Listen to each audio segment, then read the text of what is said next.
Welcome to the newest episode of Beyond the Fame with Jason Fraley. I'm your host, Jason Fraley, picking the brains of the top filmmakers, musicians, and artists of our time. Auli'i Cravalho will perform this weekend on PBS's A Capital Fourth concert. We caught up with the voice of Disney's Moana to see how the role changed her life. Hello, how are you? I had a great time a few years ago performing for Memorial Day concert, and this time around I'm performing A Whole New World for the 4th of July celebration. You know, I was a little nervous considering this is, one of my first performances since the end of the pandemic, but I'm excited to be here, and the crew and everyone performing has also been so kind, and it's great to get back out there and perform. You mentioned you're singing A Whole New World. Obviously, you did Little Mermaid live, but why did you decide to do A Whole New World? Was Aladdin just like one of your huge favorites long before you played Moana? I mean, I've been a Disney head for a while now. Yes, I did work with Alan Menken on The Little Mermaid Live, so A Whole New World kind of just fit right in. It also, I think, has a lot of heart to it and really reminded me that through the pandemic, a whole new world is coming up, a whole new normal now that vaccines have been rolled out, and I'm excited to, again, get back out there and see my friends and my family and kind of, just live a little bit more because this last year has been so different. How did you spend the pandemic? Where were you hunkered down? I'm in Los Angeles. I stayed in my apartment, and it was quite isolating, I'll be honest. I didn't do much, but stay by myself. Well, this would be a great chance to get back out there. Have you been to D.C. since the Memorial Day show? No, I actually haven't been back to D.C. since the Memorial Day concert. Performing the national anthem. First time performing it for me. No, I've thought about what it really means to sing the song, and I've had so many family members who have served and who are serving. So really it's about honoring those in my family and the families that are going through the same things that my family is. We take it for granted sometimes of just how amazing our country is and how freedom isn't something that we should take so lightly. So it's a wonderful way to give back to our troops and to say thank you and to give a wonderful event just for them. That's so great. Who all in your family served? Because you were born in, how do you say it, Kohala, Hawaii? Kohala, yes, so many family members. My uncle Alexander was actually the command sergeant major of the Western region for a portion of time. My cousin is currently serving in the Air Force. I mean, there are just so many family members who have been a part of it. I'm sure as a kid growing up, you had to have gone and visited Pearl Harbor, too, out there. I mean, Hawaii military's big out there. Absolutely, it is, yeah. So I'll definitely be paying tribute this day as I have been just about every other day in Hawaii. How did you actually get from growing up there to land the Moana audition? Was it you were seen at a charity event, I think I read? Something like that. My friends and I put together an audition for that charity event. We were hoping to become the entertainment for that event and raise funds for it. However, we didn't make it to the charity event. We didn't get through the auditions. But the woman who was going through those auditions was also the casting director for Disney. So she saw our auditions and asked if I wanted to, instead of audition for the charity, audition for Moana, which thankfully I got that one. Looking back on it, 5 years out, I guess, 5th anniversary of Moana coming up this fall. Talk about the film's legacy. I mean, I personally think it should have won the Oscar that year. I mean, Zootopia was great, but I think in hindsight, everyone's still singing this song. So, well, thank you. First of all, I also think it should have won the Oscar. Right? It was such a wild ride. Yeah, it was a blast. I mean, I started working on the film. I was cast when I was 14. The film came out the day after my 16th birthday. It changed my life for the better. It was my first job, obviously my first, acting gig, and I later on, I think, oh gosh, I can't even give you the date, but a few years after Moana had come out, I, along with Disney and the University of Hawaii, also re-recorded the entire film in Olelo Hawaii, the Hawaiian language. So we continue to see Moana make waves and continue to help the culture and the community that it was kind of made to celebrate. And so I'm really grateful for that. That must have just been a whirlwind experience. I mean, Moana was so great, and How Far I'll Go, I think it instantly became one of the great Disney songs. What do you think makes that song so great? Is it just Lin-Manuel's genius, or what was it? I'm certain that's definitely a part of it. A lot of things, I think. The message between How Far I'll Go, it really just connects people. Figuring out what you want to do and listening to that quiet voice inside pushing you to do something that you otherwise wouldn't as well. It's something that we all share. It's maybe not something that we all listen to, but something that we might perhaps want to. So I think that really connects everyone. And yes, Lin-Manuel Miranda, he is an incredible songwriter, and everything about it just makes you want to sing along. Did you see Hamilton before working or after? While I was actually working on it. What is Lin like behind the scenes? I mean, I've interviewed him before here in D.C., but what's he like, from a artist to collaborator kind of level? Just as wonderful as I think you probably perceived while talking to him. He really is fantastic. He's so sweet, and I mean, I don't know, there's nothing bad to say about him. I wish I had more insight and more details, but he really just is fantastic and so smart and so kind, and he gives really good hugs, and I don't know what detergent he uses, but he also smells good, and that's all the background I can really give. Oh, so he smells good. All right, well, there you go. There's your inside scoop. There you go. Does The Rock smell what Lin-Manuel's detergent is cooking? That's the real question. How much does The Rock smell... Nathan. You tried to do a mashup there. You tried. I'm doing my best. Speak a little more to the songs, too. I mean, You're Welcome. I feel like kids and parents still sing that. Why do you think that song was just so darn charming? Well, I think that really is the perfect mesh of Lin-Manuel Miranda and Dwayne Johnson. You've got Dwayne's charm and his swagger that really only he has.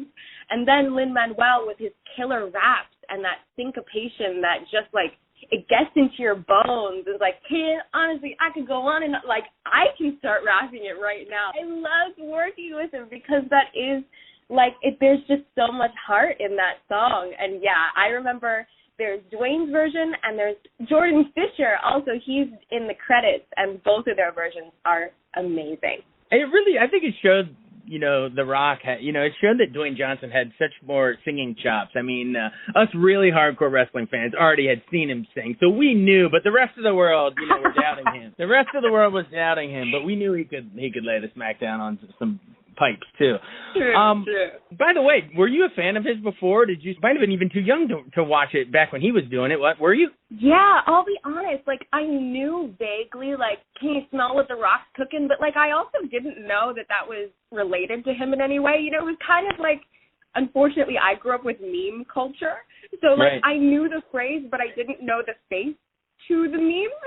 So, when I met Dwayne and I kind of looked on his legacy, I realized, oh, right, wrestling, right. But I didn't know beforehand, I'll be honest. It's okay. You could have a joy going down the rabbit hole on YouTube, looking up some of his old, not only matches with Stone Cold, but, on the microphone. He was the best ever on the mic, I think. If you want to be thoroughly entertained, go pull Yeah. No, but how much did you actually get to interact with him? Because I know with the animated movies, you're in a booth recording, but I'm sure you met him, outside at red carpets and things like that. So is the guy is he as awesome as he seems, on camera? Yes, he absolutely is. We met at a content shoot, and from then on we met at different events as well, and he is also just really incredible. He is so talented, and this man doesn't take his talents for granted either. He works so hard. I mean, he's the busiest man in Hollywood. He was then when Moana was premiering, and he certainly is now. He gives really good hugs as well, and, I think he's also very soft.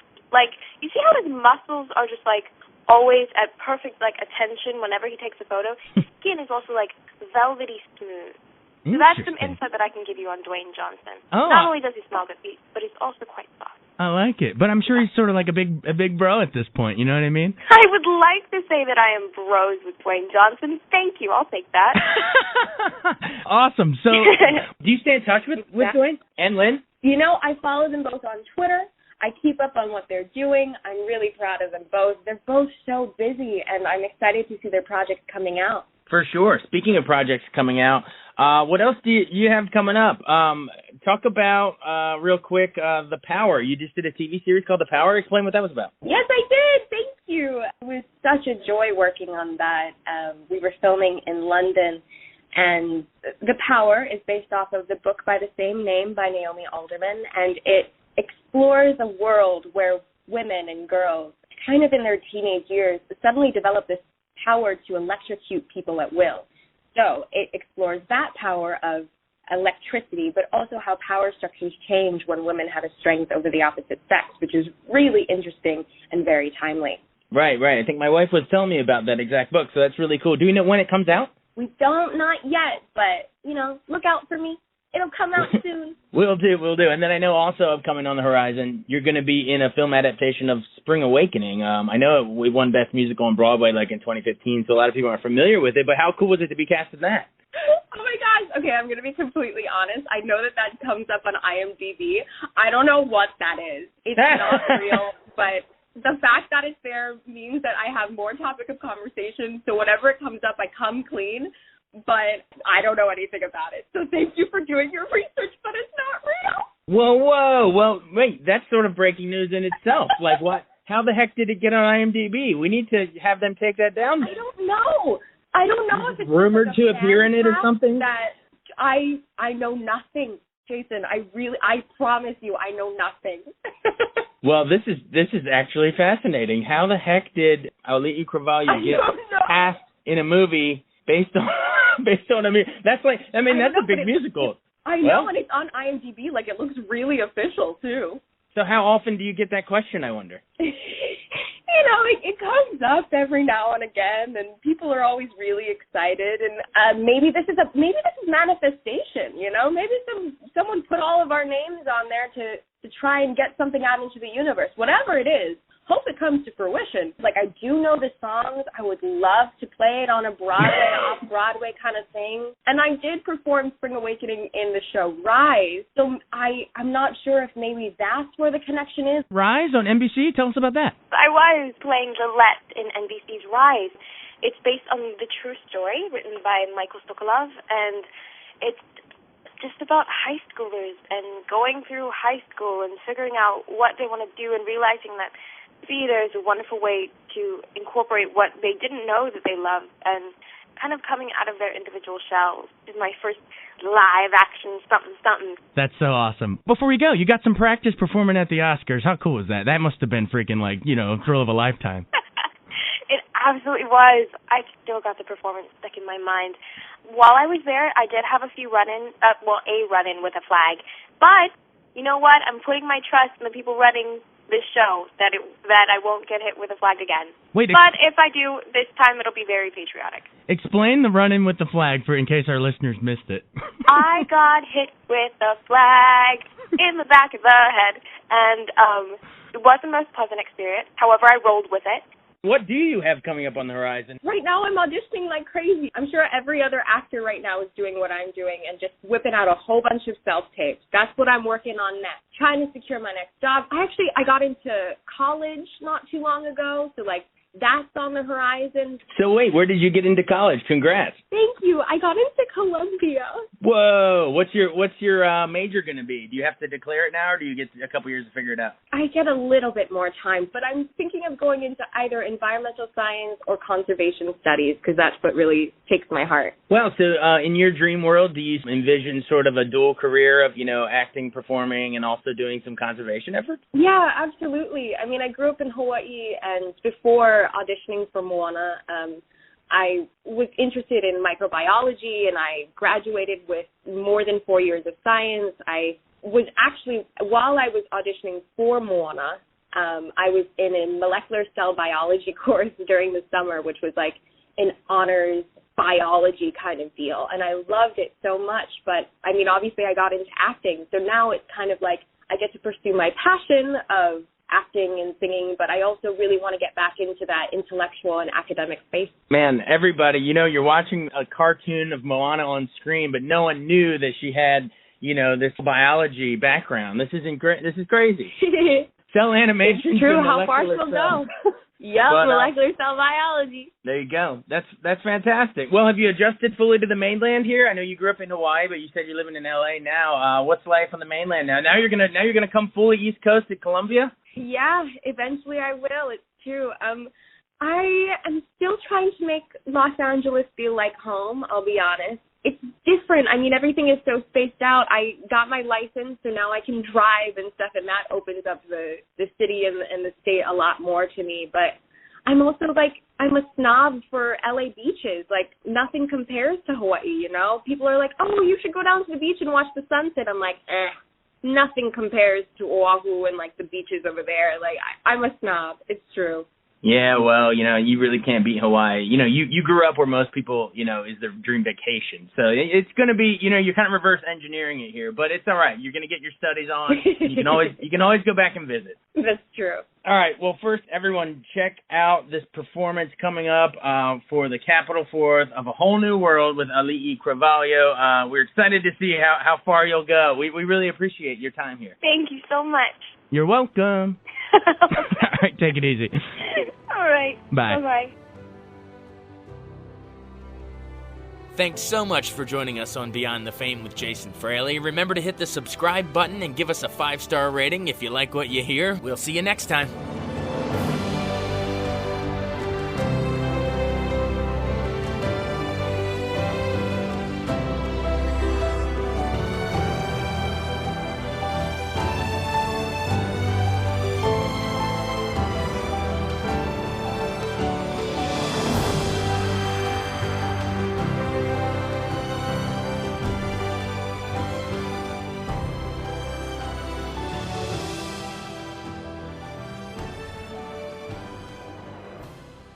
I wanted to take a second to tell you about an app I really enjoy. Living in the DC area is great, and Podcast DC gathers all of the local shows that I like all in one local app. Health, sports, local news, politics, and so much more. Podcast DC is the new local app with hundreds of DC area podcasts to choose from. I can earn exciting rewards just for listening and share the podcasts I love instantly. Available in the App Store or in Google Play, listen local with Podcast DC.